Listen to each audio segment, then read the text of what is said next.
Beachland Watershed Protection Alliance. On their websites as well. You can contact IWTF888@gmail.com if you'd like a link. Somebody could do that for you. As I said, it'll be half hour, 15 minutes Q&A. Please hold your questions until after the speaker has done their presentation. Use the raise hand facility to pose a question or put it in the chat. And we'll try and get to everybody as much as we can, but I'm going to be quite firm with the timeline.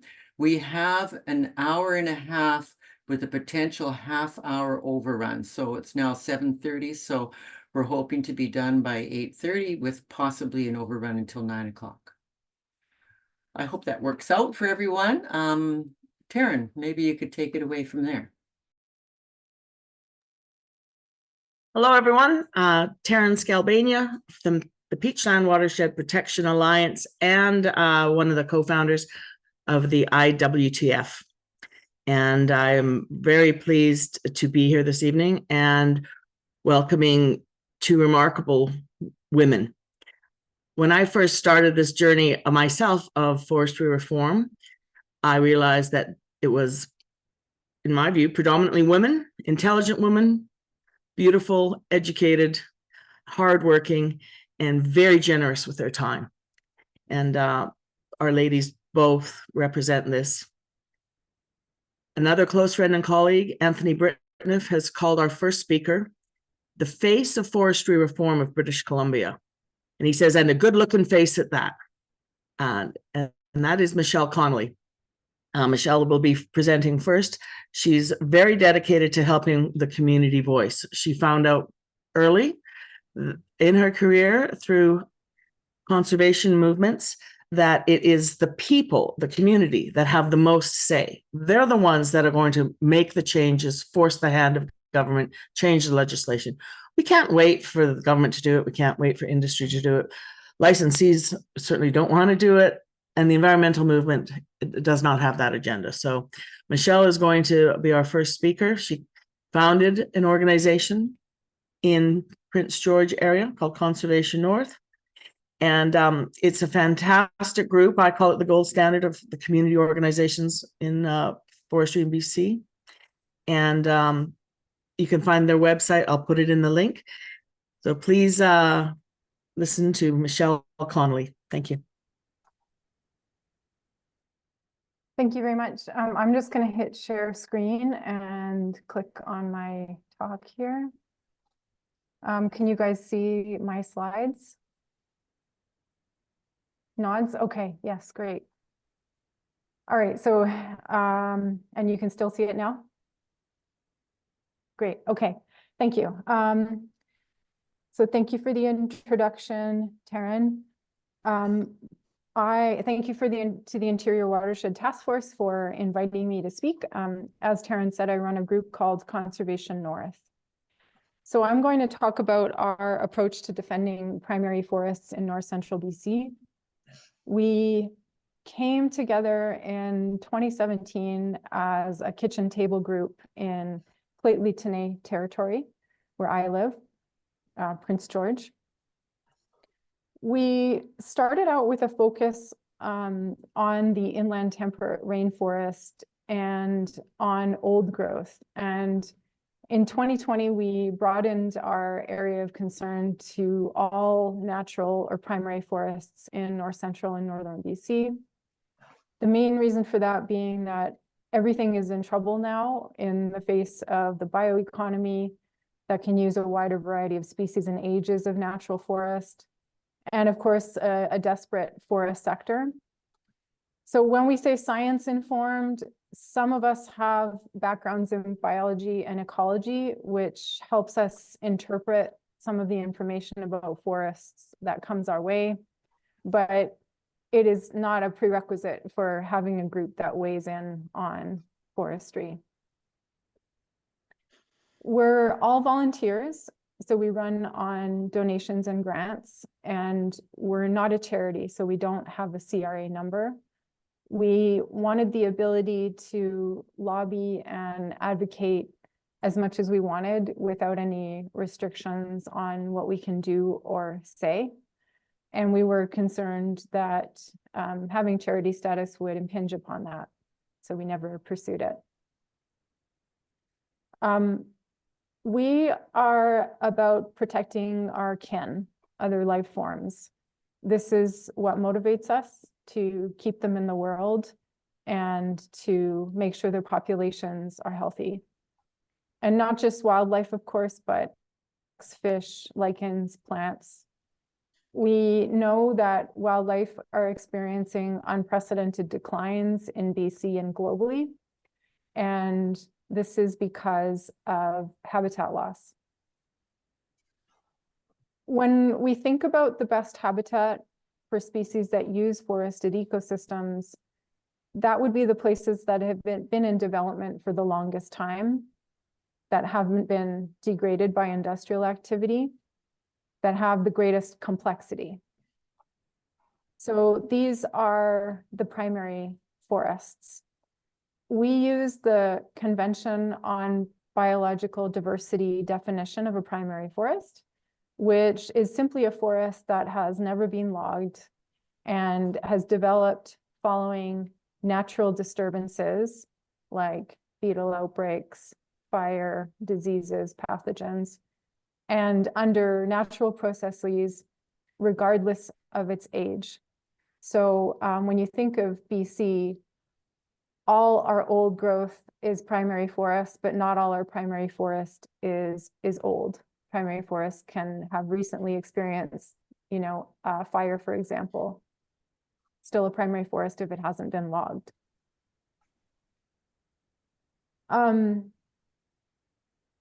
Okay, quiz. Does anyone know which one of these is a primary forest?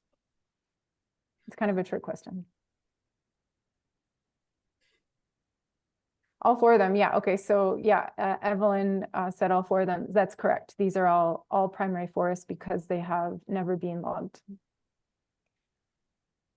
So why do we focus on primary forests again? Well, they're complex systems that we don't understand. They're the best wildlife habitat out there. They contain the adaptive capacity to contend with the climatic changes that are coming our way fast.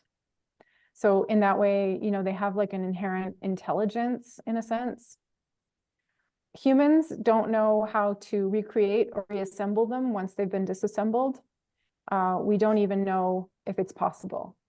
So from our perspective, being precautionary means leaving all these places alone. We do public education on primary forests via public events. We advocate directly to elected officials and other decision makers in BC government.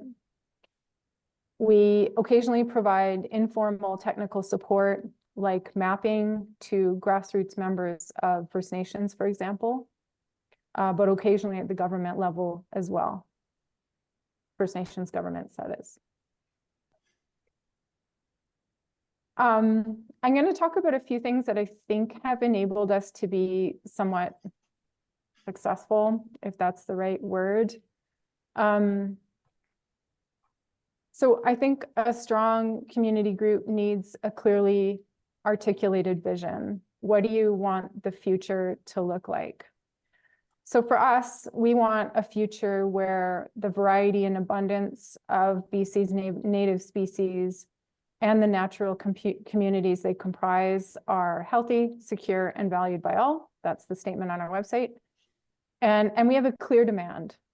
So we specifically want primary forests protected, full stop, no management within them. I think this is what keeps us cohesive. So we all want the same thing and we're motivated to act on it because we love nature. Without a clear vision that's articulated in a coherent way, you just have a set of dissatisfactions around methods or a laundry list of pet peeves, like don't clear cut, don't use glyphosate. Those aren't things that we demand because on their own, they will not stop the loss of primary forests. there are certain things that we don't think are as effective as we fight industrial logging in natural forests. This includes meeting with industry, being otherwise friendly with them. I think personally, I feel like this is the best way to lose your power as a citizens group, in part because then they won't be afraid of you. They will tell the BC government that they've consulted with you. They will stick handle you using the process they operate within, which is there to accommodate them. They have this down to an art. When they ask to meet with you, their purpose is to mollify, pacify, and neutralize you. And we have to behave like we have power, not them, even though, you know, we know who has the actual power in the situation. It's like a fake it till you make it type of thing. So we always approach this as if we're the ones with the power. We don't use the language of industry and forestry if we can help it, because embedded within it is the belief system that created the predicament we're in, where living ecosystems are a commodity. We don't use their own weapons to fight them because they're more skilled at using them. We need our own language that speaks to people's hearts. So much of the time we're told, don't worry about it, it's under control. This is a decision that was come to after very careful analysis. There are professionals involved, etc. This is, of course, all BS. The language of forestry is technocratic and more often than not related to economics and not the protection of nature. So for that reason, we use the language that comes more naturally to us. The effect of using the technical language of forestry is that regular people feel like it's somehow not their business to weigh in on what's happening, that they are somehow lacking critical knowledge necessary to have an informed position. I've spoken with people that feel like they don't have the right to weigh in because they're not foresters and don't understand what's going on. And I sort of think this is by design. If you feel like it's not your business to talk back and to express an opinion about what's happening, then you just won't do it. But the fact is, we absolutely have the right to weigh in on this, and we have the right to use our own language to talk about it. We don't ask for better forestry or stopping clear cutting in primary forests. This means that we do not want selective logging, partial cutting, more sustainable forestry, alternative harvesting in primary forests. We simply want forestry out of primary forests. The place forestry belongs now is in the secondary forests, the previously logged forests. I want to add that we have actually met with industry before. If we did choose to have a meeting with an industry rep, we would know what we want, we would deliver that message, and when they say, no, it's not practicable, you say the meeting's over. And we've never compromised. We did meet with Canfor once in a public park about 4 years ago. We asked for the specific timing of logging they wanted to do in a certain area. And they said, no, we're not giving you that. So we got up and left. In general, meeting with those big companies is a waste of time. On another occasion, we met with Carrier Lumber about building a road into an intact valley about a few hours east of here. And they told us that we must be against people with physical disabilities accessing nature because we were against punching a logging road into an intact valley. That's still amusing when I think about it, but when someone tries to, you know, throw that kind of garbage at you, they're just not being respectful. So again, waste of time. I want to put it out there that one thing we always keep in mind is that professional forestry, and of course, foresters are often kind of the gatekeepers for everything that's happening on public lands, Indigenous lands. is supposed to serve the public interest. So standard 6 is about forest stewardship. And it all makes you wonder if the bylaws are actually being upheld.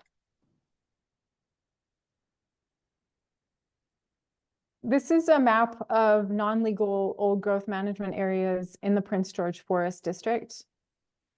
These were designed and formally established by the local Ministry of Forests office here, if you'll believe it. The black outline is the Prince George Forest District, and what's in green are the new non-legal old growth management areas that came into effect in December of 2022.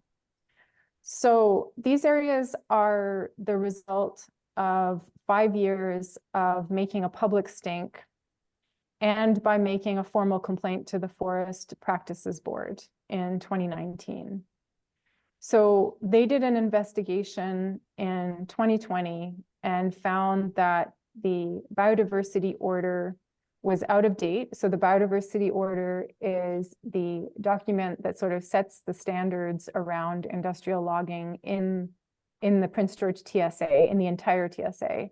Things like, this is how much, interior forest condition you need. This is how much you need to retain, et cetera. So when they did their investigation, they found that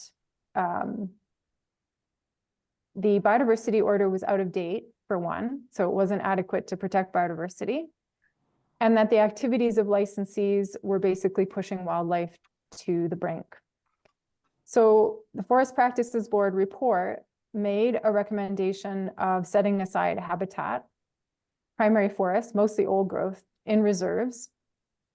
And as I said, that was in a letter, that was in their final report. This was about a year after meeting with licensees and nations. So many of the people they spoke with were very unhappy about this, but the district manager pushed it through. Our work now is to make these old growth management, non-legal old growth management areas permanent, because of course, protections under FERPA are sometimes temporary and violable. So a company can request to build a road through one or have it changed or moved. We were told by a sympathetic staff person at the local office that all of this was enabled by our campaigning, by making a public fuss, holding rallies, getting earned media, writing letters to the editor, et cetera. So it was a combination of going through a legitimate channel, the Forest Practices Board complaints process, and by being public troublemakers. So it really helps us to be able to show people what's happening on the ground. And we do this using video and photography generally, but maps can help too. So this is the Seeing Red version 2.0. So we released the first version of this map 2 years ago. And this one will get released either probably by next week. And it shows the cumulative impact of forestry and roads among other industrial activity. It really clearly shows where the primary forests are. They're in green. And I zoomed over a different spot in BC so that you could see what our Seeing Red map shows for, this would be the Okanagan, so it's kind of centered around Penticton. So you can see the cumulative impacts in this area of roads, logging, private property, and other developments. What's in red is actually probably a bit of an underestimate of what's been, what is no longer primary forest. And that's because we can only show the data, really modern records of impacts. So it wouldn't reflect, for example, historical logging. But in general, the older the logging is, the less kind of like, less like clear cutting it was. So I guess for all intents and purposes, we consider what's green to be a pretty good reflection of what's primary forest. In general, this is kind of our approach to this whole situation. As a community group, we have the freedom to not necessarily be, quote, realistic. We don't want to settle for something better than what we have. We actually demand what nature needs. So our asks are a reflection of that. Since I've got the floor, and this is kind of a timely thing, I want to go over this really quickly. The biodiversity and ecosystem health framework, it sort of relates a bit to what we've been asking for as a group. This is really what we're all about, is protecting biodiversity and ecosystem health, provided it's defined the right way. So we have very focused feedback to this process. When the OGRO Strategic Panel released their report back in, I guess it was 2020, of course, their top line, one of their top line items was, we need a paradigm shift and we need to prioritize biodiversity and ecosystem health. When we read the report, there were some pretty big red flags for us. My background is in disturbance ecology. I have a master's from UNBC here. So I'm kind of, my ears are always up for language around forest health. We did a public presentation a few days ago where a lot of the emphasis is me talking about this, and we'll share the video this week on social media. But we were primed to be a little bit concerned about how ecosystem health was defined because of the way it was used in the OGRO Strategic Panel report. The language in there suggested that they were going to use it sort of synonymously as forest health, which, if you're concerned about primary forests, is a massive, massive red flag. So our group, Conservation North's feedback to this process, the top ask is a scientifically robust and sound definition of ecosystem health. And they say that this is going to be turning into, they say that a law might come out of this. And if that's the case, this definition needs to be in the law. Our definition is in our Take Action letter, so you can find it online. It's on our website, conservationnorth.org/take action. So I'm not going to repeat it here.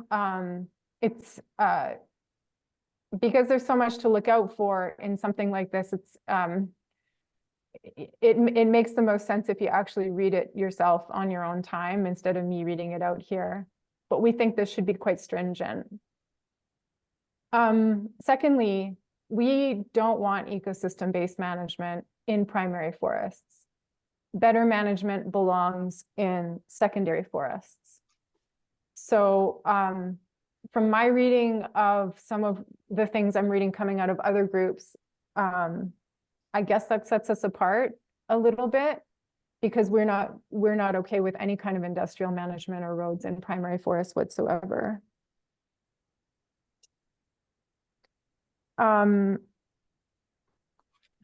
Thirdly, we're really concerned that the forest landscape planning process is going to just involve foresters and governments. And we think it should actively involve civil society groups like ours, natural historians. It definitely has to involve traditional Indigenous knowledge. And it should probably involve ecologists if we're going to be involving professionals at all. So those are our top three asks. One thing that kind of came out of the exercise of thinking about what we wanted as a group in this provincial process, and something we haven't really promoted widely, is the idea of half Earth, which you guys might know from E.O. Wilson. So the idea is that nature needs half earth. Some people have different ways of describing it. And one way that we could implement something like that in BC is to start by setting aside all remaining primary forests under a sincere form of protection. Doesn't really matter what it's called. It just can't be FERPA, and it has to be real protection, not temporary, not moving around. And then we'd probably have to scoop some of the previously logged lands from the timber harvesting land base and allow them to recover to kind of meet that 50% target. I don't actually know what proportion of BC is still primary forest. It's really hard to do that analysis with the data. We've tried over a few years, but right now what we have is the ability to kind of eyeball it, you know, based on zooming in to a certain area. So that would be something we would need to figure out. What proportion of primary forests is there of the total? And then how much do we add to that of the previously degraded landscape in order to properly meet nature's needs and protect biodiversity? So as I said, we have a take action letter. It's new, it just went up last week, and people from anywhere can send it. So yeah, I would like to say thank you to IWTF for inviting me to speak to the group here. And I think I can probably take questions, and I guess I'll stop screen sharing. Wow, thank you very much, Michelle. That's lots to digest there. Let's have a question from someone. John, is it? No.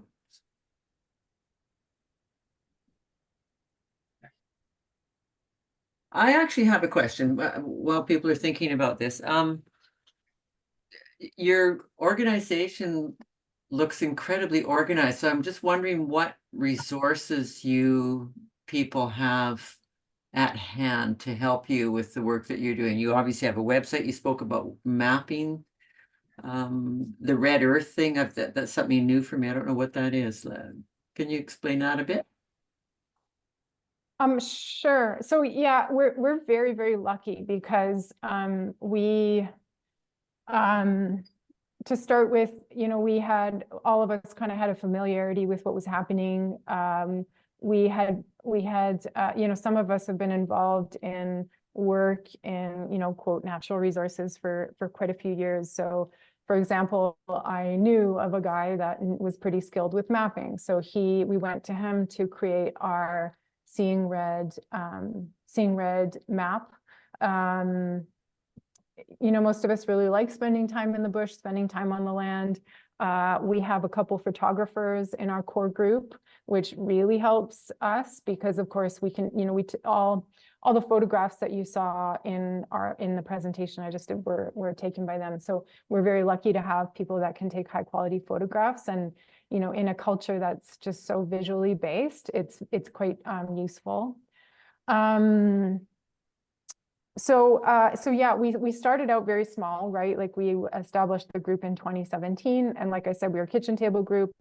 So it's taken a few years to get some of the skills we needed. My personal background, I'd worked for a few environmental organizations, and I'd been volunteering since I was a teenager. So I guess I sort of picked up a few things since then, including the idea that you kind of have to be a bit of a jack of all trades when you start up a community group, or at least find people to kind of cover those things.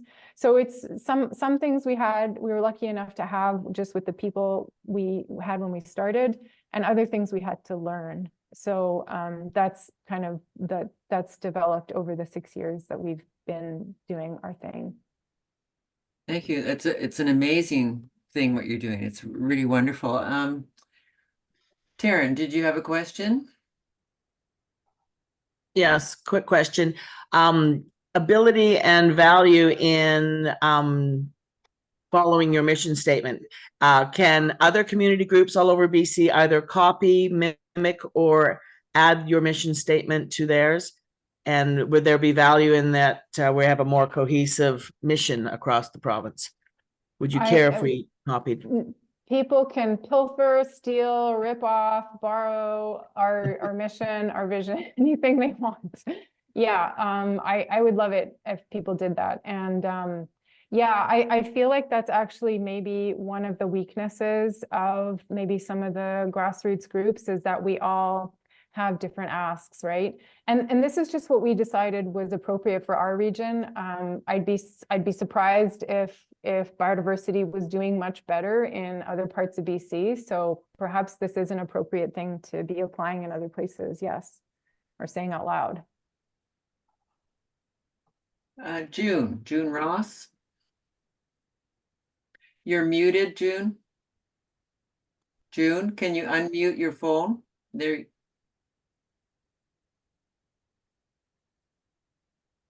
There it is. There you go. Hi, Michelle. Thank you, Karen, for having us all here. I'm wondering about private managed forest lands on the island.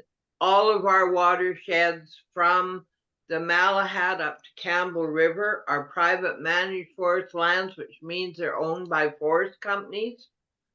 So are you doing anything around private managed, or is it only under the Forest Range and Practices Act? No, we don't really weigh in on what's happening on private forest lands, simply because we, well, there may be some in north central BC, but I guess our perspective is that there's not really much we can do about what happens in private lands. So we really do just focus on what's in the so-called crown land, public land. So that's our focus. Is yeah, I think it's quite challenging to address that. I understand that there is such a huge chunk of Vancouver Island that's private. I'm personally kind of relieved that we don't weigh in on that. I would have no idea where to even start. Okay, thank you. Thank you for the question. Thanks, June. Mark, did you have a question? Mark Polzer? Yeah, I have a question. Is there a reason why you use the word disassemble regarding deforestation as compared to destroy? Yeah, I guess you could also use the word destroy. There's a lot of talk in the air these days about doing restoration. And I don't know much about restoration, but one thing I do know is that it's not really possible to restore, an old growth forest or a primary forest after you've industrially logged it. And I suppose using the words kind of disassemble and reassemble were a little bit more, for me, just illustrate the idea of kind of attempting to restore a natural ecosystem after you've destroyed it. It sounds a bit better than like undestroy. So yeah, I guess I was just trying to sort of use a word that suggested that, it's very difficult to restore something like that that's been in development for millennia. Yeah, I guess that's what I was trying to communicate. Thank you. Thank you, Mark. Thank you. Eli, you're next. Thanks, Evelyn.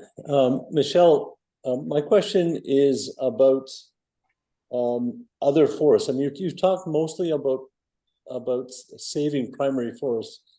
And what about, I mean, for one thing, as we have more forest fires, we're going to have more fires in lands that are primary or secondary. Mm-hmm. And those, from what I understand, forests that have been burned still have a lot of value. They're not, worthless. They still maintain a lot of integrity. They're not burned lands are not uniformly burned. There's still a lot of intact forest in amongst the burned areas, and the soil is not necessarily all destroyed. Some of it is, but a lot of it isn't.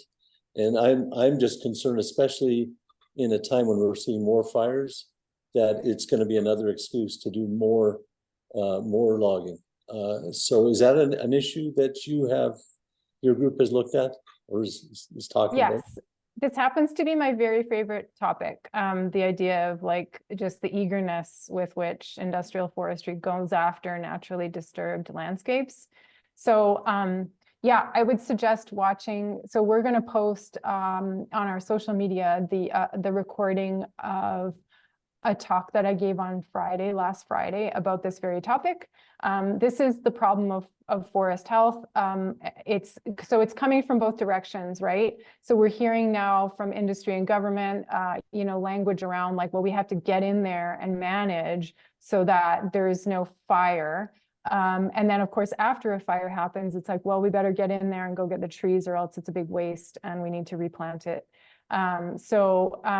Yes, this is a very intense problem. And this is actually one of the main reasons we switched from just advocating for the oldest forests to advocating for all forests. So our priority is naturalness. It's not age. In theory, you can clear cut a piece of, old growth wet spruce forest and then wait 250 years and have a regenerated old growth forest. But it might be missing a lot of the major structures that take way longer than that to accumulate, the coarse-woody debris, the snags. So it takes a lot longer than just like the age of the trees to get back the features of those forests. And that's why we realized that just focusing on like age is actually a problem. We need to set aside big areas that are just not to be touched,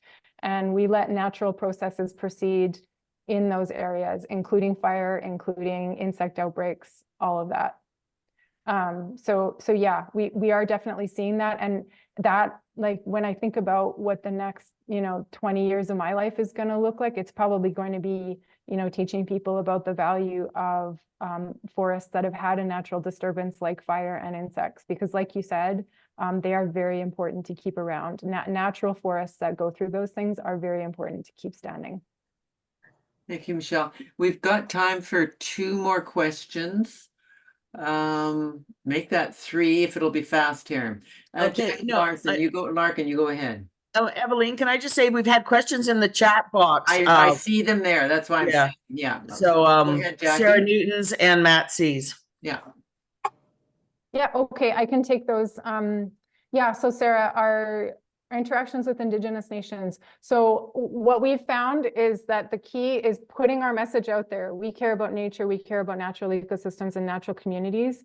And often grassroots members of First Nations come and approach us, and we work with them. So that's normally what happens, is we hear from community members that are worried about an area that might need a bit of technical assistance from us, like a bit of mapping, or rides out into the field, that kind of thing. So our policy is that we speak with any community members that talk to us, and we try to support them if their interests are in conserving part of nature. Do you want to do the second one that's down there as well? Yeah. Support. Yes. So how much participation or support has Conservation North gotten from industry professionals? Any tip for walking the line between professional commitments and being a troublemaker? So yeah, we do. We actually have kind of anonymous core group members that work in industry, which is very useful. And these are people that, want a job and an income, and but also want to contribute to protecting nature. So that is very, very useful for us. And tips for walking the line between professional commitments. I mean, I guess knowing the boundaries of your workplace. And I guess the secret is you want to keep your job, because you can't be an effective activist if you can't feed yourself.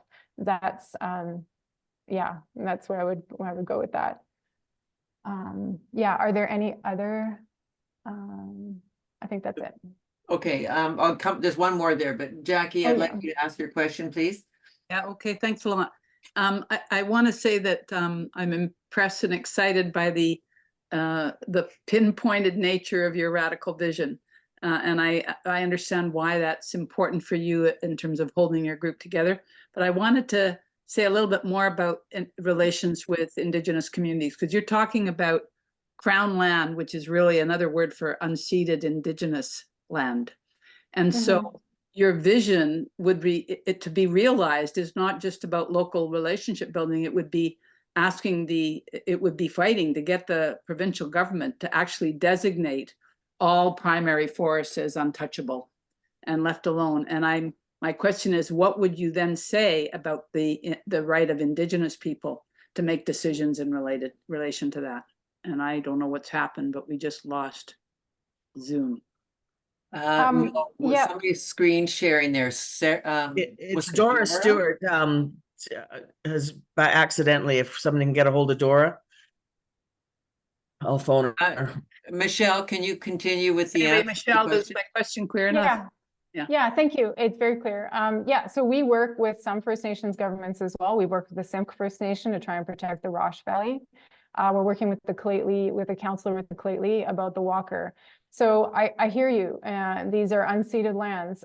We, however, are a group that focuses on native biodiversity, and we believe that we have the right to speak up for the voiceless, our kin, like I said. So we will comment on what's happening to biodiversity regardless of who's affecting it. So we really see that as our role, about speaking up for nature and primary forests. And of course, the end decisions come down to First Nations and of course the BC government. But for us, that's not a reason to not point out why protecting primary forests is critical to the long-term health of biodiversity. Thanks. Sarah Newton, did you have a question? Because I saw your hand up. I asked it and it was answered. Thank you. Oh, okay, fantastic. Hello. Okay, I've lost the chat. There was one question in the chat. Oh, here it is. Where was that now? Just scrolling up.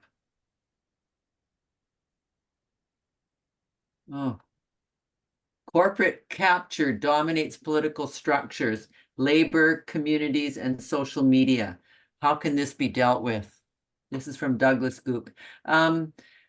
Just before you answer that question, Michelle, whoever is sharing their screen, maybe what you should do is just log out of the meeting and come back in. It doesn't appear that you... I have phoned her, I have asked her that, but Clarice, can't you also get rid of it? Who goes hello? Yes. Dora Stewart, yeah. Can you just, maybe you could just quit the meeting, just leave the meeting in the bottom right-hand corner. Stop the share. Yeah, stop. That's There you it. go. Perfect. There you go. Okay. Sorry about that. Michelle, just one last question. What was it there? This is Oh, I mean, I can speak to, there was a comment by someone named Ramona Faust about how many areas of the southern half of the province are trying desperately to gain better forest management areas that are not primary forests, and pushing forest harvesting to those watersheds is concerning. Yeah, I understand. So we, we're speaking about priorities in our region, and we've determined that, the clearest way to communicate, how we can do better by nature is to protect primary forests. So that's not going to be the same everywhere. And of course, we don't comment on better forest management at all. We just don't recommend, we don't talk about how to do logging better in secondary forests. For us, that is the domain of professional foresters. And what's appropriate in our region is not necessarily appropriate in others. So I understand so many parts of BC have been just utterly converted. And so it's a different situation in other parts of BC. I understand that. So yeah, thank you. okay, Michelle, that's great. It's interesting, your focus. Not talking about how we should do better logging, but how we should just not log certain areas. I think it's an interesting angle that we at IWTF have not really gone into, perhaps because so much of our area is so desperately logged, and we want them to stop doing that. Taryn, can you introduce Jennifer Houghton, please? our next speaker. Hi, everyone. I just also wanted to mention briefly, I'm on the unceded Syilx territory. And what is behind me is the bathtub of my treated peachland drinking water prior to a water treatment plant. So it's confusing, I know, to think that we're eating, drinking, and bathing in that, but that's the story of that picture. So Jennifer Houghton is a friend of mine, and I met her in her meteoric rise to forestry reform. Sadly, Jennifer moved to Grand Forks to settle and live in BC and have a wonderful life with her family, pets, and bought a home. And in 3 out of 4 years, that home flooded with 3 or 4 feet of water. And she ended up having to have what they euphemistically call managed retreat, where they expropriate your land and kick you out of your home. And it happened to about 40 homes in Grand Forks. So this sent Jennifer on a quest to see why did this happen? And it sent her into forestry practices of British Columbia very, very quickly. And she has learned more than most foresters, definitely more than the Minister of Forests, whose daddy just happened to work in forestry. She has shown that she's a natural advocate, activist, campaigner, organizer. She's very skilled at all these things. And Jennifer's presentation is going to be very exciting. And I do want to introduce now Jennifer Houghton of the Boundary Forest Watershed Society. Thanks. Thanks very much, Sharon. Can you hear me okay? Yeah, you're good. Okay, awesome. Yeah, I just want to talk a little bit about our group before I start the official presentation. So yeah, we formed after the 2018 flood, and it's a diverse group of people. Some of us are old time loggers. Not when I say us, I'm not an old time logger, but some of our loggers are on the call today. And I'm going to talk about my hero, Stan, later on. And we also have someone who used to work for the Ministry of Forests. We have people with ecology and permaculture backgrounds. We have a woodworker. And we came together because we all had the same concerns about our watershed. So our mission is to advocate for ecologically, economically, and socially sustainable forestry practices in the Kettle River watershed. All right, so I'm going to start sharing my screen, and I'm going to talk about our project. We've got a big campaign going on, and a lot of our project is in alignment with the stuff that Michelle advocates for. And also I want to say that I know part of this presentation I'm preaching to the choir. A lot of this is just meant to put the campaign into context. Okay, so our working title for this campaign is The Power of Trees, Safeguarding Communities by Saving Forests. So people across BC are making local efforts to address the negative impacts of industrial forestry in their communities, but the BC government is not taking action to protect the people being affected. Why is the provincial government ignoring people in these communities? Let's take a journey through these impacts and our solution for protecting our communities. Can you see my screen okay? Yes, it's great. Okay. Decades of overcutting from industrial forestry have resulted in enormous losses of primary natural forests. And because primary forests play such an important role in managing our water forests, these losses have led to numerous problems, including decreases in drinking and agricultural water supply and quality, more drought, more fires, more landslides, devastating ecosystem collapse, and more floods. Scientists are raising the alarm about how industrial forestry is making major contributions to these problems. So this is me in my house in Grand Forks in 2018 after that huge flood. It was 400 homes businesses, farms, and ranches that were hit. And in the days after the flood, like Taryn mentioned, I looked around, I saw the shock and devastation on the faces of my friends and neighbors, and I thought, I have to find out why this happened. So some old time loggers gave me a tour of our 8,000 square kilometer watershed. That's it there. We're at the bottom. It's a sparsely populated zone. The whole area only has a population of about 12,000 people. And these loggers, they showed me what's happening on the ground. We took a deep dive into the mountains up there, and it was ugly. Shocking. I also traveled the province. Oh yeah, here's our watershed.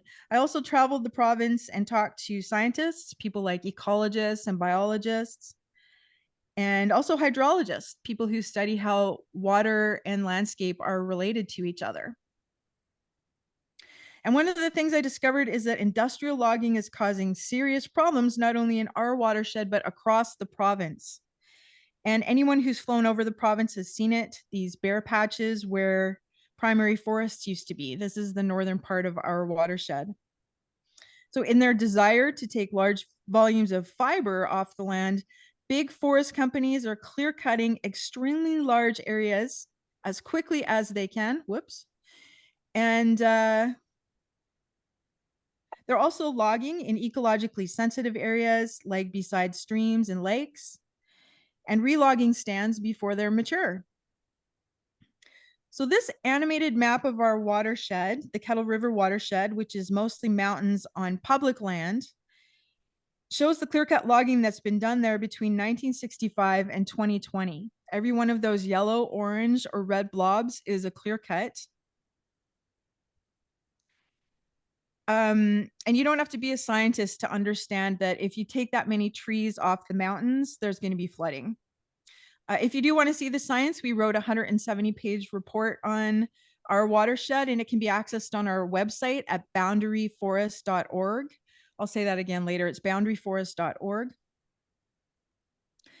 There are thousands of examples in BC of the devastation left by industrial clear cutting. And here's just a few examples of how it's having an impact on our daily lives. Taryn's famous bathtub attests to this. The community of Peachland had to spend millions of dollars on a new water treatment plant because of the sediment in their drinking water. That sediment flows down the hills into their water supply because of soil damage and erosion from forestry activities. And then, of course, there's the town of Lytton, which was destroyed by a devastating fire.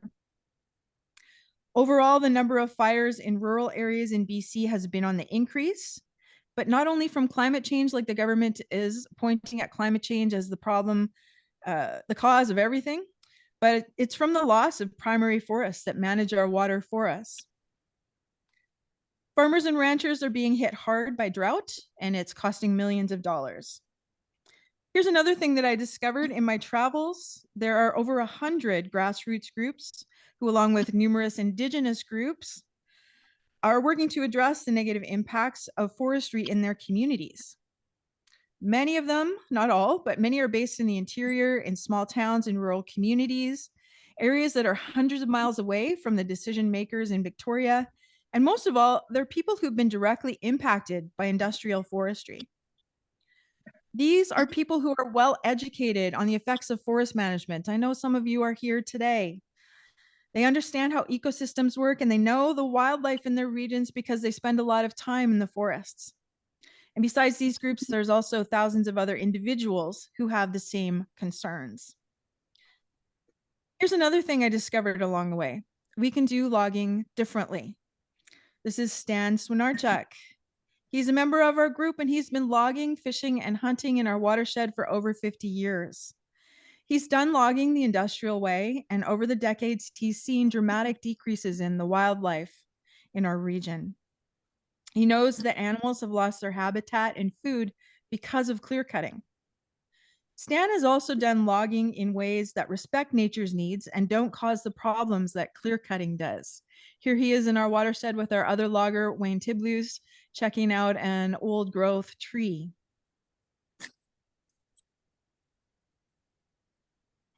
It's this kind of logging that Stan is fighting for now. This other kind of logging is rooted in nature-based planning, and it doesn't prioritize fiber extraction. With nature-based planning, some logging can still be done, but the first decision is which trees to leave. And then we're left with which trees can be logged. And like Michelle was saying, one of the priorities is not to log primary forests. Just leave them the F alone. The top priority in nature-based planning is to protect ecological integrity. And some of the things that that means is the forest keeps some of its original pieces. It has high levels of native species. Here's Stan holding up some needles from white bark pine in our area. It means when we use nature-based planning, it means we keep a high degree of diversity. We keep a composition and structure that allow ecological processes to continue. So like slow snow melt in the spring and the development of old growth. It allows things to happen on nature's timelines instead of industrial deadlines. Intact forests, primary forests, are also our best protection against climate change, and the more they're left on the landscape, the safer our communities are. So our organization was excited to try and get nature-based planning into our watershed. But like others who want this in their local forest, we found out you can't do this in BC on public land. Well, why not? Well, this question goes hand in hand with this long question. With all of the knowledge about how to do logging differently, and all of the scientists speaking up about conserving forests and the importance of old growth, and Indigenous knowledge about reciprocal relationships with nature, with so many people working to save forests and protect their communities, why is BC still losing primary forests at a rapid rate? Well, there's a powerful forestry lobby in BC. Back in 2003, they influenced government to have forestry legislation changed to favor them. So provincial legislation mandates that decisions about logging on public lands are made by timber companies and based on profit considerations. The people who are out on the land making decisions about where and how much to log are trained to extract fiber as quickly as possible for the lowest cost. And other values like biodiversity, water supply, community safety, and wildlife are rarely taken into consideration. So here's another thing that we're up against: public misconception. And a lot of that stems from the forestry lobby. For example, many people believe that tree plantations offer the same benefits as natural forests, but they don't. Tree plantations are monocrops that don't function the same way as biodiverse natural forests, and they don't offer the same protection against fires, floods, or drought, and are likely to cause more of those problems. Another misconception is that forestry is a big part of the BC economy, and without it, the economy will suffer. And the truth is that while forestry used to make a significant contribution, it no longer does. As of 2019, forestry only made up less than 3% of the BC GDP, and industry was only supplying 1.9% of the jobs. Okay, so what do we do? Well, grassroots groups that are led by volunteers don't have the resources or influence of the forestry lobby. And people are telling me that they're meeting with government staff to ask for changes, to ask to change how the land around them is treated, and nothing is done. Government staffers just don't have the authority to alter the practices that are propped up by legislation. And as a result, life-giving forests continue to disappear, and people are telling me they're getting despondent. All right, so instead of making changes on the land, the government is doing things like the old growth panel review, but it hasn't implemented its recommendations. It's also creating a biodiversity and ecosystem health framework, which Michelle mentioned, which is a document which uses all the right language like ecological integrity, but it has no power to change anything on the ground. It's just a toothless paper tiger. The province of BC has yet to create enforceable policy or legislation that's making a change on the ground. There's simply no political will to do this. And nothing changes until the legislation changes. So this presents us with a clear case for re-educating decision makers and for driving the political will to change legislation. So here's our plan for getting this urgent and transformational work done. It's time to activate our network of individuals and grassroots groups that know what's going on. The aim of this game-changing citizens campaign to change forestry legislation is to unify and to send a clear single message to our politicians. What is that message? Create a new forest act to save our forests and protect our communities. Now, a forest act is a complex document. And at this point, we're going to avoid getting bogged down by trying to write out all the details. Details are important, but that comes later. We can't afford any more stalling. For now, we need to get support for this tremendous shift by keeping the message focused and clear by talking about the 3 key priorities of the new Forest Act. The first and overarching priority is to enshrine in law that all forestry decisions are based on ecosystem and conservation science rather than timber supply considerations. This is an umbrella priority that applies to everything else that comes after it. The second priority is a recentering of forestry decision-making that allows the public, including Indigenous groups, to participate. The third is that the government eliminates monopolies and instead incentivizes and supports small to medium-sized businesses doing local forestry, conservation, and restoration work. What is restoration work? Well, hopefully some ecologists can figure out how we work on that in secondary forests. All right, so this is an act in law, so it will have enforceability. And it's important that the monitoring and compliance activities are done by government instead of letting industry continue to govern itself. All right, so how are we going to make this meaningful work happen? Well, there's 4 action steps to this campaign. The first step is the preparation, which ensures that we move forward with purpose and a plan. We do research around the forestry legislation, the science, and how to shift political will. We'll also do outreach to communities and Indigenous people that need this help the most. From this, we'll build information kits and presentations. Now, here's the meat and potatoes of this campaign. We'll activate the community by holding regional events.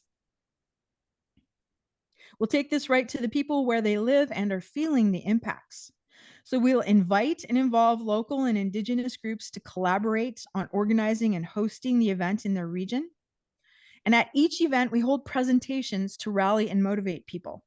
The first is by a local leader who's knowledgeable on the challenges of their region. The next is a scientific presentation emphasizing regional impacts of industrial forestry. And the next is a presentation by our team talking about what the Forest Act entails and how to talk to politicians about it.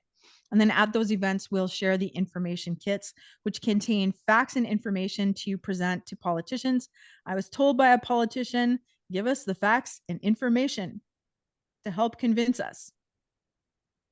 Step 3, to raise public awareness about the urgency and value of this campaign and to garner wider support, the events will be filmed and shared across social media, and the government.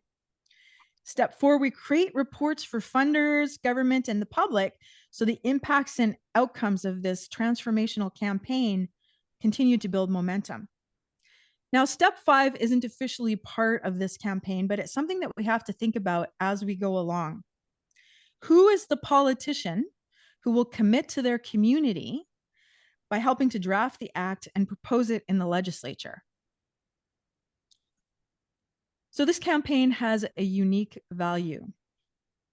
Grassroots groups have an unwavering commitment to the communities they serve, and we're leveraging this network to influence decision makers. We're joining forces to create a louder voice. So our group, to bring this important movement about, we're going to fundraise in a variety of ways. We'll do crowdfunding, we'll apply to foundations, we'll look for grants, and look to individuals. There are a lot of people who care about this issue and can't get directly involved because they have full-time jobs and families, but they want to help make this transformational work happen. We also plan on collaborating with other groups and welcoming sponsorships. We're looking to partner with people, organizations, and businesses that value our forests and are part of our communities.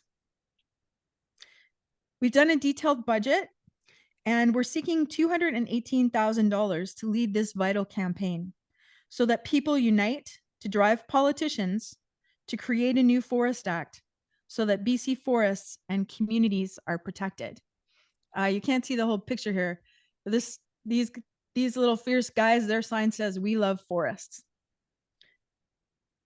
All right, we've got donations set up on our website at boundaryforest.org/donate.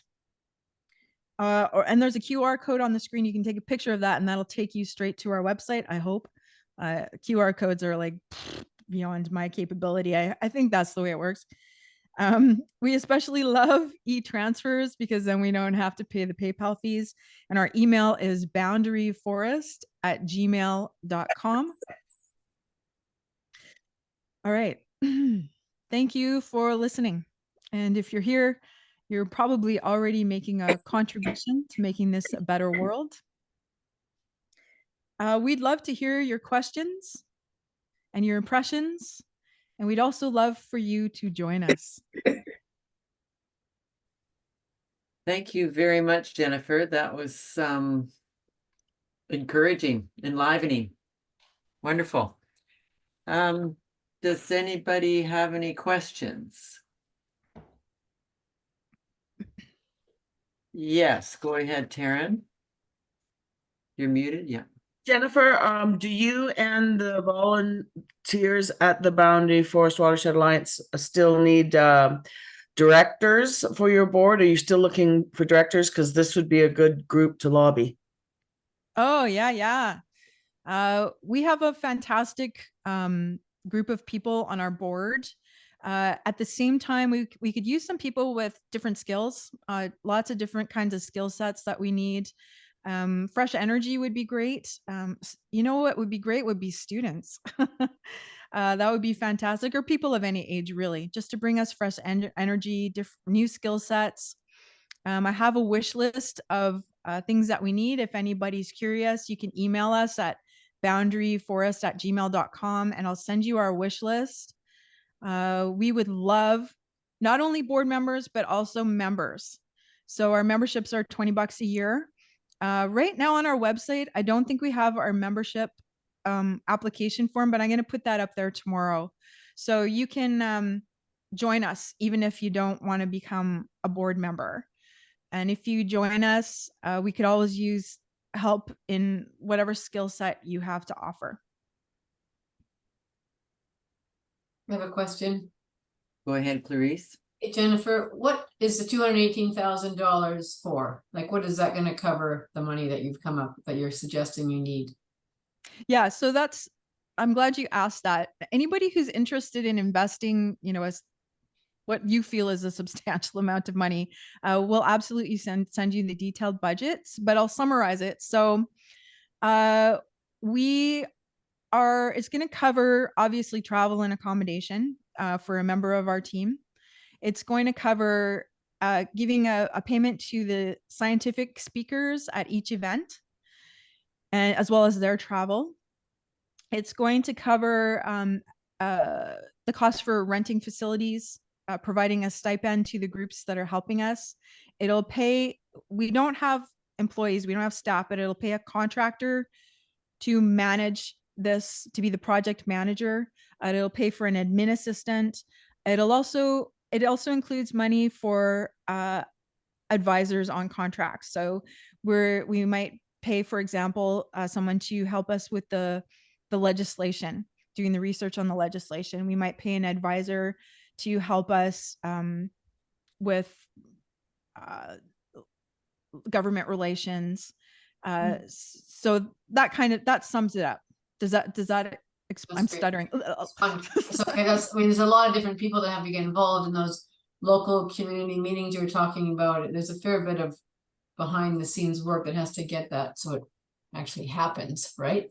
Yeah. A lot of people at each of those meetings to get the word out, right?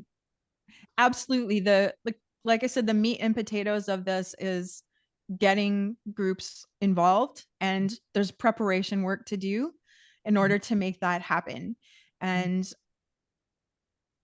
we're looking at a few months of preparation work. The whole project, we're aiming for 12 to 14 months for this entire project. So a few months ahead of time to get everything pulled together, and then a few months of town to town traveling, and then a few months of follow up afterwards. Right. Thank you. Anthony down in the corner there, yeah. You're unmute your microphone. Yeah, there you go. Yeah, good evening and hello, Jennifer, and good to see you again. I have an observation to make, and that is that one, you're quite right to say nothing will change without changing legislation. You're absolutely bang on.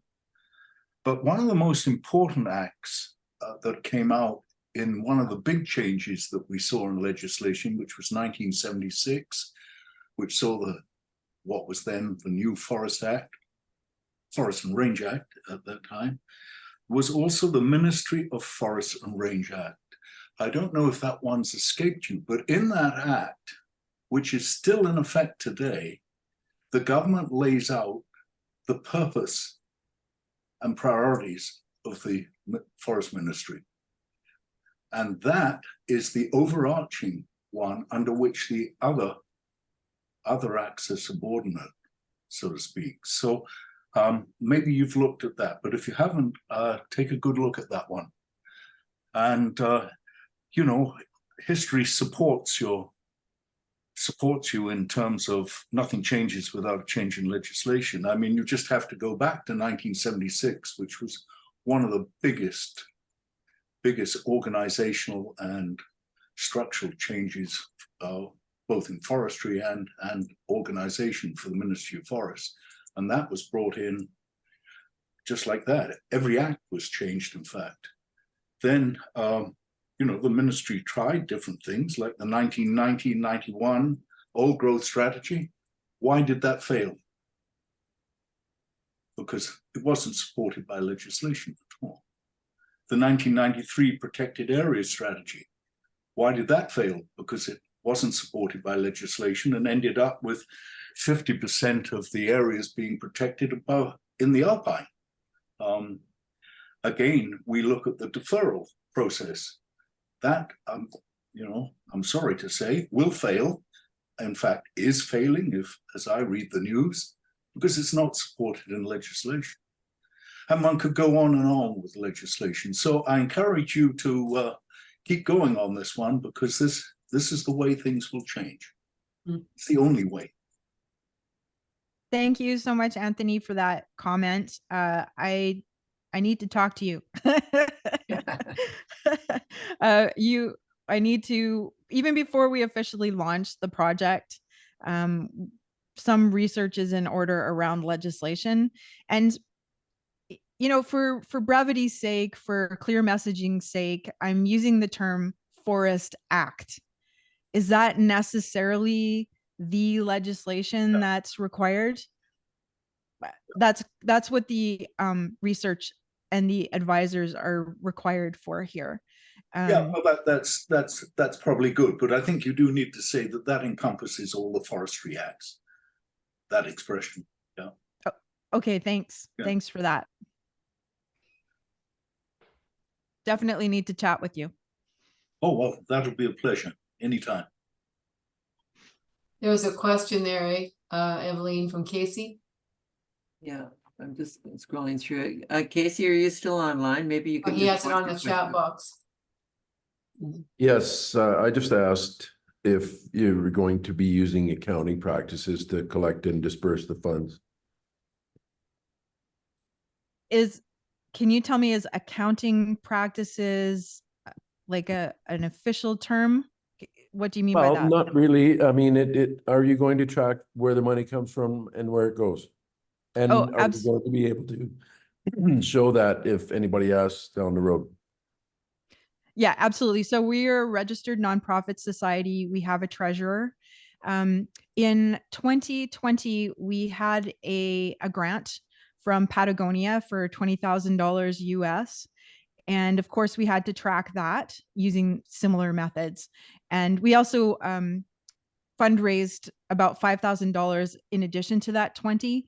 So we do have processes in place for doing that kind of accounting. And we have discussed how this is a more complex project and how the accounting is going to work. Does that answer your question? Yes, it does. Yeah. So we are required, obviously, because we're a registered nonprofit, we do have to track these things, spreadsheets, budgeting, and make it all publicly available and transparent. I think I would suggest that that comes out in your message. Thank you. Any other questions from the floor? Actually, I have a question. We live in a community called Lumbee, which is east of Vernon. And actually, a lot of our forestry companies, it's funny, when you come into Lumbee, there's a big sign there that says that the community that forestry made, and somebody added onto the bottom and said forestry and agriculture made. But at one time, Lumbee had 7 sawmills. It doesn't have any anymore. What's happening in our community is most of the logging work is basically people running feller bunches and logging trucks. The upper Kettle River is our community. That's where we're logging up there right now. My question to you is, what do you say to your community members who are so invested in logging? Because that's a real pushback that we're getting, and a lot of our membership, the Silver Hills Watershed Watch people, don't actually want to be vocal about this. You're talking about making presentations to communities. Yeah. And the reason is because they're being vocal about our neighbors' jobs and livelihoods. It's a confusing problem that we're having. Yeah, and that's one of the reasons why like members of our group are retired loggers, and there's also someone who used to work for the Ministry of Forests. And we, in our report that we wrote for our watershed, we spent a lot of time talking about job creation through different kinds of logging. And that's one of the reasons in the top 3 priorities, we included incentivizing and supporting small to medium-sized forestry businesses. I think that has to be part and parcel of this transition. Community members have to be supported in some way. It can't just be like cancel all logging for everybody right now, because there's just going to be so much pushback. It's going to be impossible to put this through. And so we have to find a way to talk about this so that it sounds realistic, so that it is realistic. And it's not some woo-woo kind of imaginary, oh, everyone will suddenly have jobs in restoration and conservation. We have to be clear and solid about where the jobs are going to come from, and how the legislation and the policies that come from government are going to help make transitions happen. Yeah, one of the approaches we're using, and we actually have different statistics than you have, but I think there's 2,800 forestry-based jobs in the Thompson Okanagan region of the more than 300,000 jobs there are in our region. So it is an interesting perception that forestry is a big employer. Eli, you've got your hand up. Do you have a question? Yes, I do. And actually, I've just got 3 comments I wanted to make, Jennifer. The first was that even if legislation is changed, it's not going to change much unless there is a lot of people on the ground to to ensure compliance. And so that's, that, I mean, this professional reliance idea that the Liberals brought in didn't make sense, and was just, an idea which was basically giving free rein to the forestry companies. So that's got to be part of the legislation, that we have an important number of people. Second, people on the ground and that know what they're doing, and that can, and attitudes have to change. This legislation also has to change attitudes, because without that, there's a lot of cynicism in forestry about the kinds of changes that we're talking about. The other thing I just wanted to mention was that I have spoken with, over the last couple of years, with 6 different MLAs in the province, and the 2 that I got them, well, actually one of them was Green Party, Adam Olsen, but 2 of the Liberal MLAs, now BC United MLAs, were very were very aware of the problems. One was Lauren Dirksen in Williams Lake, and the other one was Mike Morris in Prince George, and especially Mike Morris. What I wanted to say is, there are undoubtedly, as well as them, a number of other MLAs that are concerned about the same thing that we are talking about, that you're talking about. And I think they would be great allies. The other thing I just wanted to mention, that in terms of this, you're talking about, you don't want to make this woo-woo, the whole project. And yet, I think we all know that large-scale clear cutting really doesn't make any sense. It's just a way of making rapid profits, and it's destroying the land. And that also has to be part of what we're talking about, is downsizing machinery, which gives, it's going to create more jobs. And we do have to talk. That's kind of the elephant in the room, as far as I'm concerned, is large scale clear cutting. So that's all I wanted to say. Just wanted to. Thank you, Eli. Thank you. Thank you for the feedback. And Eveline, too, thank you for that about the jobs. Thank you both.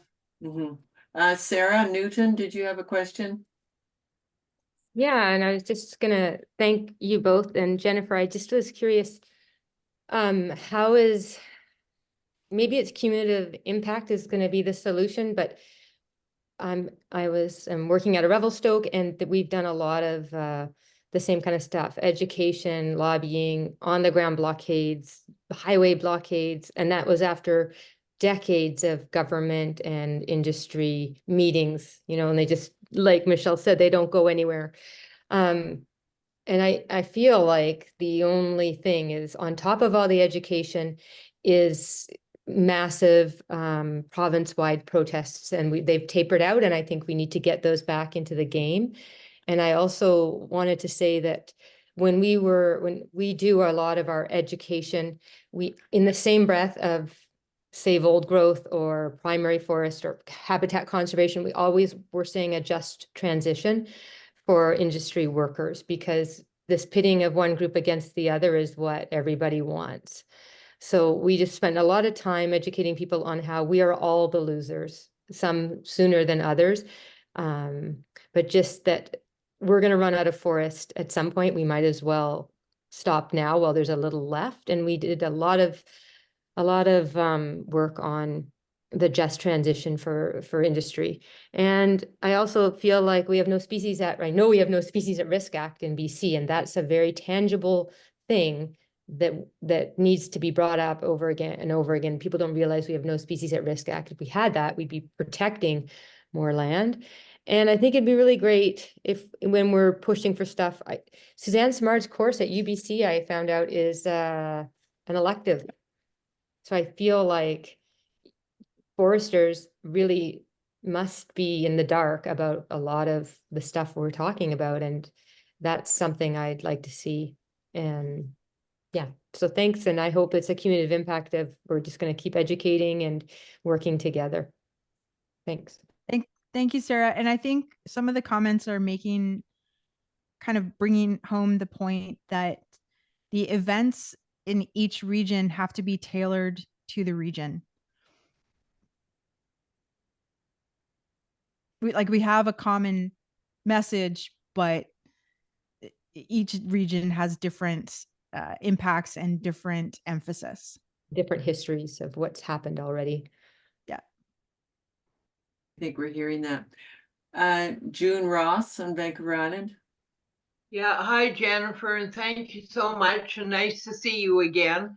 I was on a Sierra Club webinar. This probably goes back about 4 years ago, and I think this is something for us to get out to the public as well.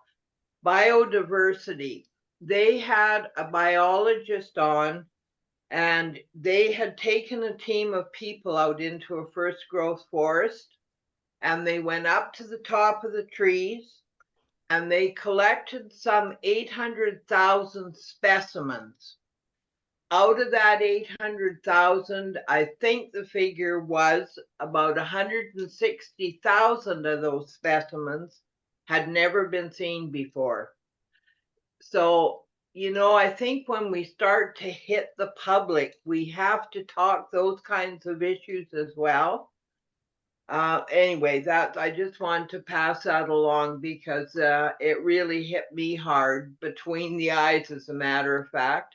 The other thing is Merv Wilkinson here on the island, when he was alive, he had a big piece of land, and he sustainably forested that land, and it's totally an amazing piece of property. So that's the other thing I think people need to stop and think about, is how do we sustainably forest, right? And he's a prime example. I think you could go to that group and find out how he did it. That's a great example, and people need to know that there are examples. And Harriet Proctor Community Forest is another example of people who are doing it right. Yeah. Thank you, June.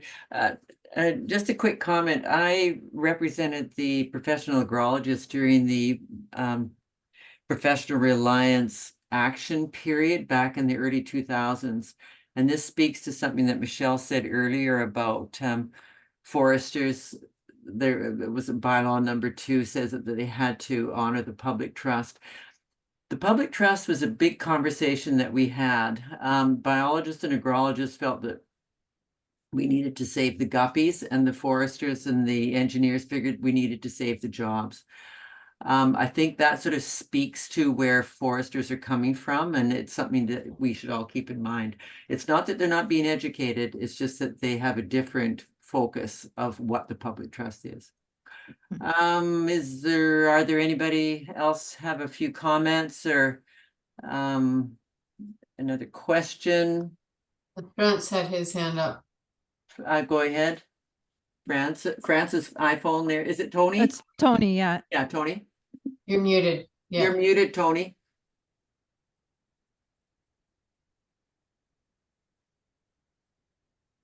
While he's trying to figure that out, he's with our group. Yes, actually Stan would like to speak. Stan's only using his hand, and I couldn't even find my little icon hand, so. Okay, so you're asking for Stan to speak. Stan, you need to unmute yourself. That's correct. Yeah. I don't see Stan anymore. Where are you, Stan? I've lost you. There we go. Oh. Can you hear me? We Yep. can. Yes. Go ahead. You can hear me? I can hear you. I can see you too. Okay. Hi, Jennifer.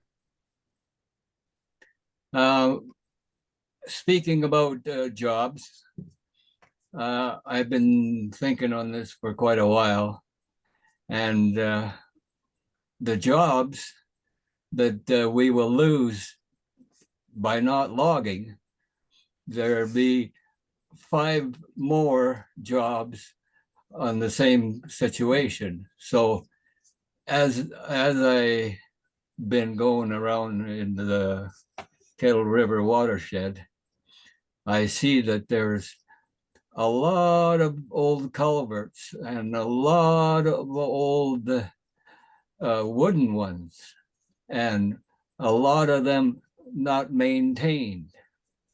And that's why we get so much silt and gravel in our rivers in the springtime. And that's not a machine job, that's a man job, eh? And you would be, we have 56,000 culverts in the Kettle River watershed. And nobody's looking after it. So basically, we stop logging and let's go into the forest and fix everything up and put the water where it was before, instead of every 100 meters on a logging road. So yeah. Excellent. Yeah, excellent. Thank you. Thank you, Stan. Yeah, there's some jobs for you. Yeah. Lots of jobs.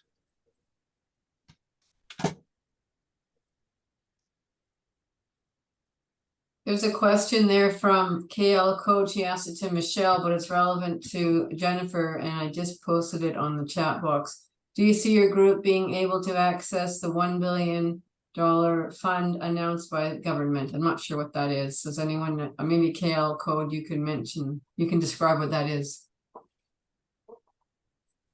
Who she is. Oh, yeah, It's sure. The Watershed Security Strategy put out by the new Walrus Ministry. It's the $1 billion that's being offered by government to Indigenous nonprofits, tenure holders, a whole variety. It's $1 billion. So it's a fairly significant amount of money. I really just have no understanding of how this is going to be allocated. So it'd be interesting to know exactly how nonprofits can benefit from this. Right. What was it called again? Oh, I can't remember the exact name of it, but I can find that for you. Okay, yeah, that would be great. Okay. Thank you. I don't know if we want to take government money, but we'll see.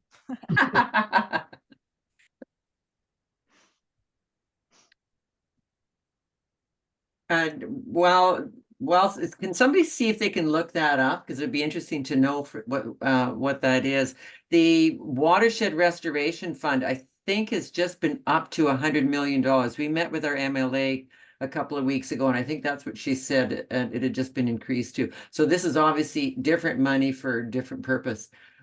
June, can you ask your question, please?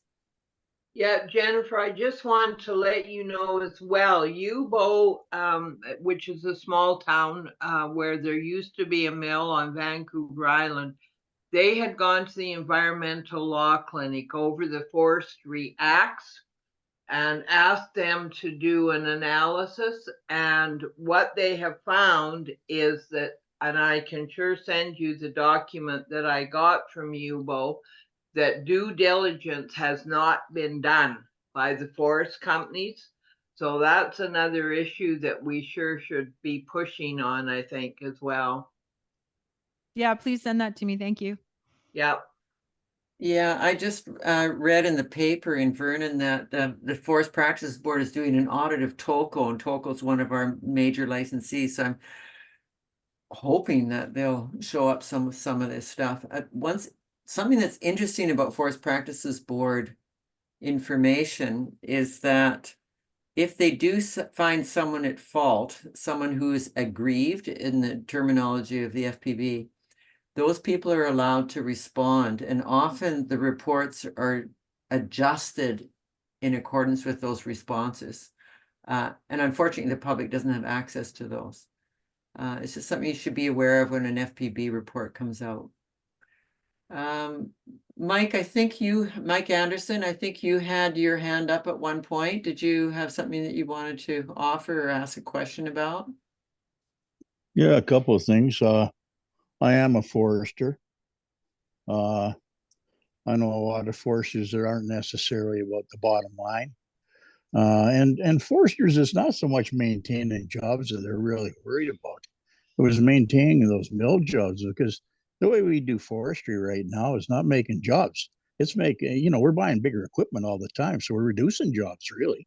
That's one of the biggest dangers in forestry as far as lack of jobs goes, is all the mechanization that we've been allowed to happen. Yeah. So, but I also want to say, you know, there's foresters that realize this, and a heck of a lot of them are working with First Nations right now because First Nations realizes this too. And I hear you guys complain about the same kind of things as I sit in boardrooms with a number of First Nations complaining about directly with government. So somewhere along the line here, it's not, you know, and I guess it's not just about where we harvest, it's how we harvest. Harvesting doesn't mean you got to clear cut it. I've been harvesting timber for 50 years. You know, the only clear cutting I did in the last 2 years, even with reserves, that is, and it was because my woodlot got totally burned out by fire. And all I've been clear cutting is totally black trees. You know, so it's about how you harvest, not just where you harvest, and that never enters the dialogue. The dialogue is all about should we cut that watershed or not how do we cut that watershed and how do we get the resources out of it, because you know we all need wood, whether we like it or not. We all utilize wood. I see some wood in the background on some of your people here. I know darn well, you know, I live in a wooden house, and most of us do. So how do we go about getting that wood and still maintaining all those other values in the forest? How do we do proper forestry, not just fiber management? And that is one thing about a lot of foresters are trained to do fiber management rather than proper forestry. But I think we've got to think about those things.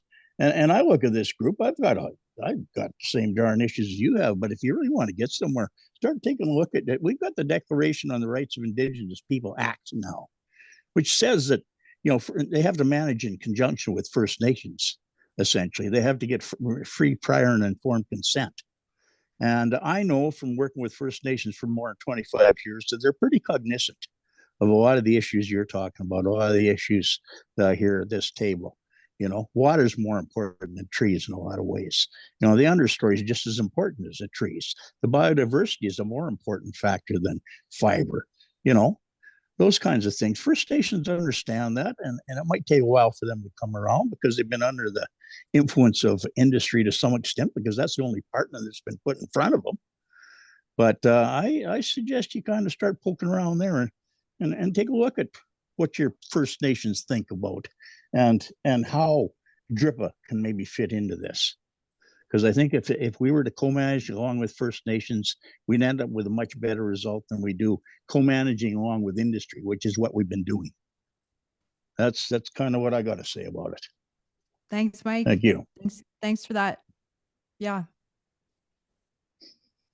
Yeah, it's good to hear the other side of the conversation, especially from somebody who's actually deeply involved in forestry. Evelyn, Anthony has his hand up. Where are you, Anthony? I don't see you. There you are. Go ahead, Anthony. Mute. There we are. I'm unmuted, I think. Hope. Anyway, a couple of comments. One was about mentioned Mike Morris. I think that was a really rather good suggestion that you at least meet with him. I think he would be most interested in an overview of what's gone on in the boundary, because there are many parallels to what's gone on in his area in Prince George. Absolute devastation. Yeah. So that was a good suggestion. The other comment that pricked me was, well, it's related. Mike Morris, if I'm correct, the last time I read something by him, he mentioned that the level of exports of lumber from this province need to be reduced. And that is a major driver of how much we clear cut, the rate of clear cutting. And of course, the rate of clear cutting is related to the rate of job loss. I mean, this industry can't deny that. As clear cutting increases, so do jobs decrease. So I don't know how one goes about that, but of all that we produce, only 20% is needed to build our homes for Canada's own use. Building homes and all our use for wood. Only 20% of all that lumber that's cut. So I don't know how you go about that, but certainly a conversation with Mike Morris might be well worthwhile. Yeah, thanks, Anthony. I had an introductory conversation with him. So yeah, more detailed convo would be good. I like that phrase. The more clear cutting goes up, the more jobs go down. Well, the statistics prove it. I have a question, Jennifer, that your first task was it to prepare with research, I think it was. Oh, here Yeah. it is, here. Yeah, that's right. Research and outreach, information kits, so forth. Will Boundary Forest be sharing that information to the larger community before it actually you get into your next stage, which is the activate? And you know, that's a good question. I hadn't thought of that.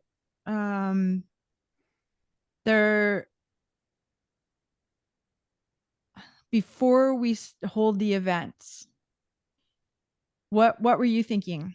Okay, well, the reason I'm asking you this is because Anthony mentioned this thing about log exports. And I think it was Casey that brought it up in the meeting with our MLA. There are certain agreements that the provincial government has undertaken with non-Canadian entities where we're exporting these logs. And if we all of a sudden shut that stuff down, there may be compensation that needs to be paid, or there may be a new agreement that needs to be written. This is not an easy thing. You just don't turn off the tap.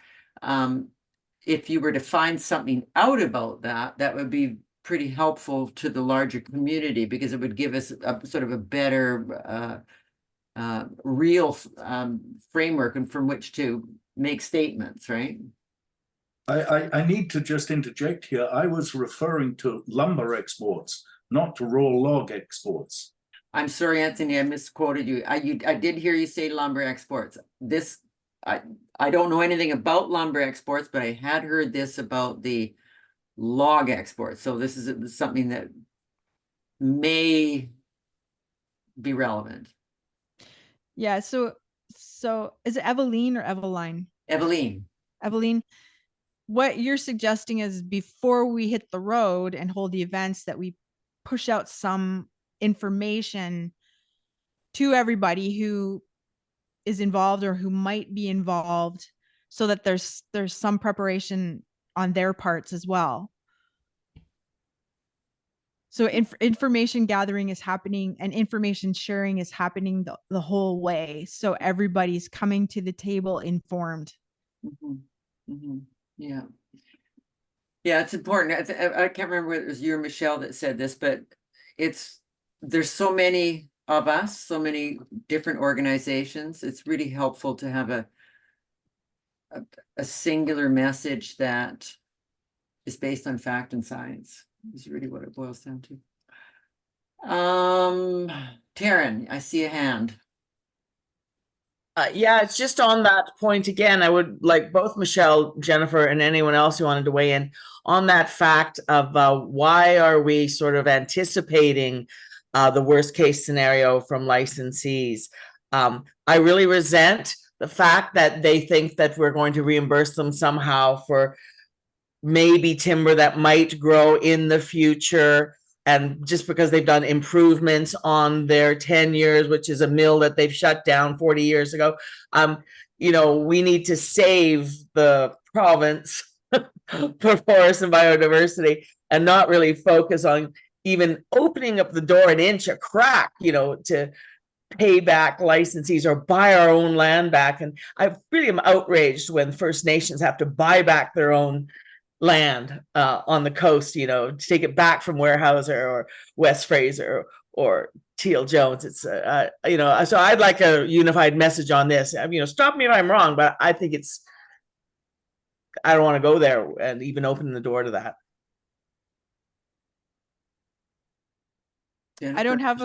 I'd rather hear what Michelle's take on that than comment myself.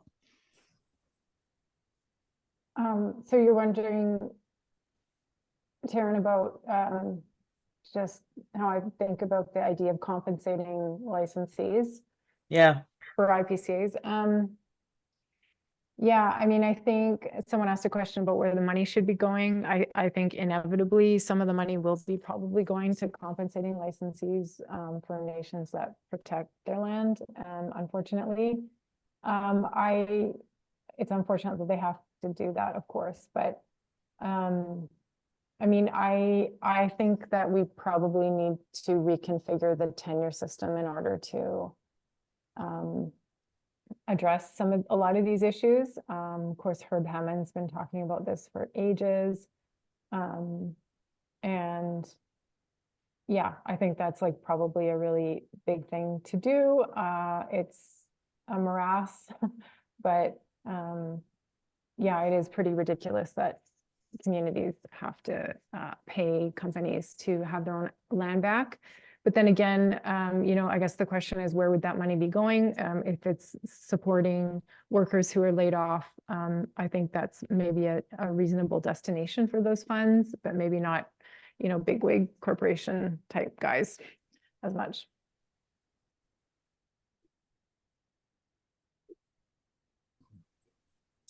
Casey, did you have a comment or a question? Yes, I had three. I don't know that we'll get to them all, but so the compensation was, I was more concerned about international or national trade agreements, right? So that's a different story with the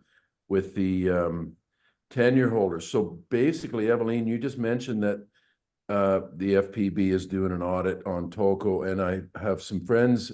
I just came back from there. They had their sort logs out in the wilderness in many different areas, and now there's sort yard. They have to cut the trees, truck them down to their yard now to sort them, and I can't divulge my sources, but there apparently may have been some issues with their self-scaling and the Tolko's measurement and you know, applying for compensation, the stumpage and whatnot. So they are now scaling all their logs in one location as opposed to many. And so breach of contract for the tenure holders. I mean, like their Interfor's logging white bark pine, so they're in breach of contract there. You know, there's how many logging companies have been found, at least to some degree, guilty of landslides, you know, they're in breach of contract, you know, the scaling issues in breach of contract. So that I think a lot of those tenure holders, if the government had the fortitude and the political will, could get out of their responsibilities, or at least a lot of the financial responsibilities they would have to the tenure holders, by enforcing or enacting breach of contract on many of these guys. So that's the first one. The international trade agreements, though, and the national trade agreements is one that I'm very interested in to see what exists that may be holding the government back. Just two other points that in general, and Jennifer, thank you very much. And the First Nations, of course, nothing would ever or should ever happen with any of this without the full engagement of the First Nations. But I will point out that they're no different than some of us colonial folks, where they all have their, in most cases, colonial governments, and the hereditary, the desire of the hereditary minded people are not so always supported by the politically elected individuals. So they are not necessarily the First Nation folks have to be involved. And I can only hope that they will actually be able to bring their traditional practices and knowledge to the table, instead of having some of these their political leaders who are in the pockets. I mean, there's a lot of money involved, right? A lot of First Nations have businesses now, and they're run through the colonial banking system. So there's, you know, they got the white folk bankers, and I mean, it's all just, we're all people. There's greed on all sides. That's not a race specific thing. So First Nations, yes, I hope that all works out. And there was one other thing, but I'm carrying on, so I'm just gonna let it go. Thank you. I think we should all let it go. It's 5 to 9. We're going to be cut off here very quickly. There is some very interesting comments in the chat. The chat is a wonderful source of information. I really encourage people to have a look at that once that gets copied out and posted. The question to the $1 billion fund is in there. The answer to my question about that. Everyone, thank you so much, Michelle and Jennifer, for taking the time tonight to make these amazing presentations. I would encourage everybody to find their websites and go online. And if you can support them, what they're doing, I find it really interesting, the different tangents that are going on. We all have our little projects, and it's great to hear what other people are doing. I also really appreciated listening to a forester speak and someone talking about the legislation side of things. So some things to look at there. I think we should call it a night. Thank you all very, very much. Thank you, And, Eileen. Thank you, everyone. Yes, thank you for sharing. all right. If you want a copy of the recording, I did put the email in the chat box. All right. Thank Yeah, you. thanks you guys for hosting. Thank Thank you, Jennifer and Michelle. That was fantastic. Motivating. Appreciate it. Thank you. Good night, everyone. Good night. Good Good night. night. Stop the recording.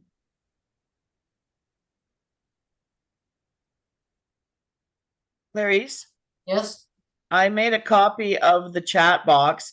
so did I, but go ahead. Okay, you got it all good. It says a we- recording went to the cloud, so I wasn't expecting that, but anyway, Yeah. anyway, here we are.